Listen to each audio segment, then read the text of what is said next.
there were many things that were wrong about our society.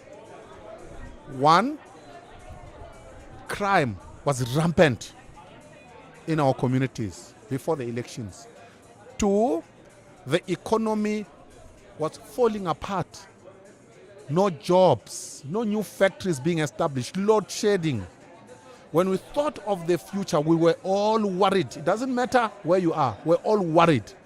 So that was the political climate, temperature before the elections. Now, the elections and the outcomes could either do two things. One, to make us more scared, or to make us a little more relaxed. That's what the elections and the outcomes would do. So if you ask me, are we more scared after the elections and in the context of the government of national unity?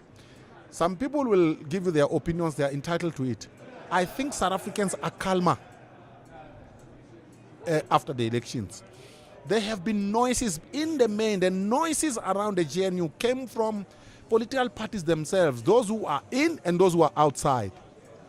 But if you take the average South African, they are calmer, they are less scared under the government of national unity. You know why? It is because of these two things. The government of national unity, if you look at it, who does it bring into the fold?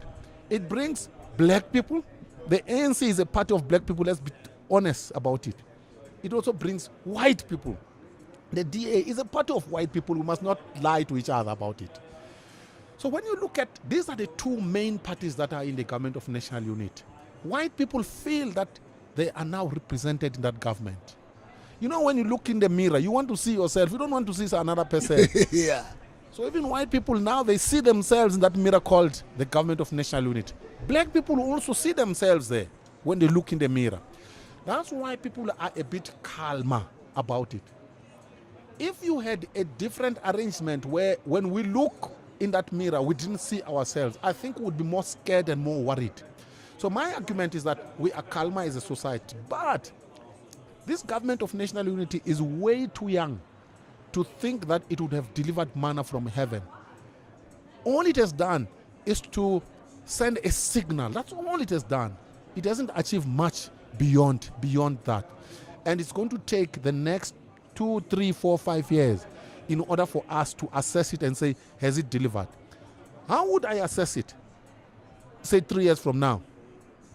I would assess it on the basis of one, over the next 3 years, there must be no load shedding. South Africans want power. Over the next 3 years, the trains must move to the ports from wherever South Africans are working and digging out stuff. 3, the food prices must come down because inflation is under control. Food is expensive and we feel it wherever we are. So these are crime. The police, we must trust the police more after 3, 4, 5 years under this government. If these concrete things don't happen, I will be the first to be critical of the performance of the government of national unity. So when we think of government, let's think of the things, the problems that we experience and say, does it solve those problems? We must not think about big slogans and ideologies because people don't eat slogans, they don't eat ideologies.